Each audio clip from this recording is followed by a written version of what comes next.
बोलतात, आपण हे ब्राह्मण जीवन स्वीकारले आहे, म्हणजे बाबा जे सांगतात ते करत आहे. आपण श्रीमतवर चालत आहोत, आपण मुरली वाचत आहोत, तरी आपल्याला आंतरिंद्रिय सुख मिळत नाही किंवा शांतीची अनुभूती होत आहे नाही, तेव्हा लक्षात घ्या की आपल्याकडून काहीतरी पाप घडत आहेत. आणि बाबा बोलतात की माझे नाव एक शिव आहे, पण या भक्ती मार्गामुळे मला वेगवेगळी नावे पडलेले आहेत. खूप लोक मला वेगवेगळ्या नावांनी पुकारत आहेत. पण जसे एखाद्या व्यक्तीला किंवा वस्तूला आपण एकाच नावाने हाक मारतो, तेव्हा ती हाक त्याच्यापर्यंत जाते.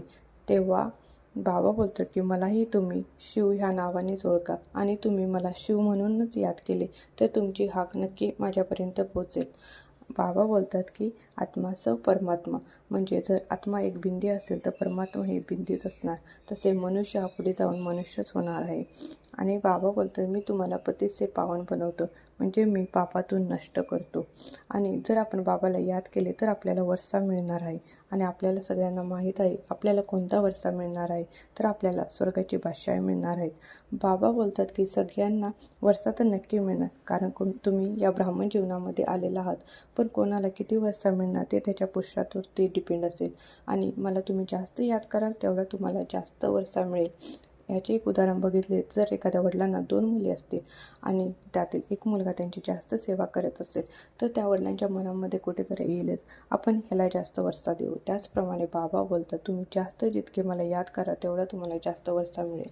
आणि आपण याद केले तर आपले पापकर्मही नष्ट होतील. त्यामुळे आपण बाबाला न चुकता याद करू. आणि बाबा बोलतात जर तुमच्याकडून कोणते पाप झाले असेल तर नक्की मला सांगा, माझ्यापासून काही लपवू नका. जसे आपण आपल्या डॉक्टरांपासून कोणतेही आपले रोग लपवत नाही, कारण आपल्याला माहीत आहे जर आपण डॉक्टरांना सांगितले तरच आपल्याला त्याच्यावर उपाय भेटेल.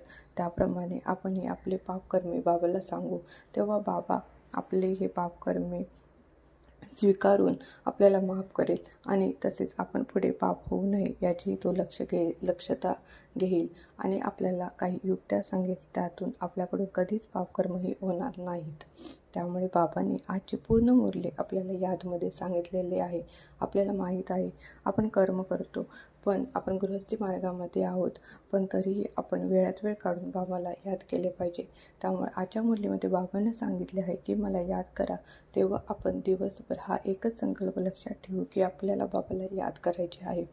तर कसे वाटले आजच्या मुरलीचे भेटूया आपण उद्याच्या मुरलीमध्ये. ओम शांती.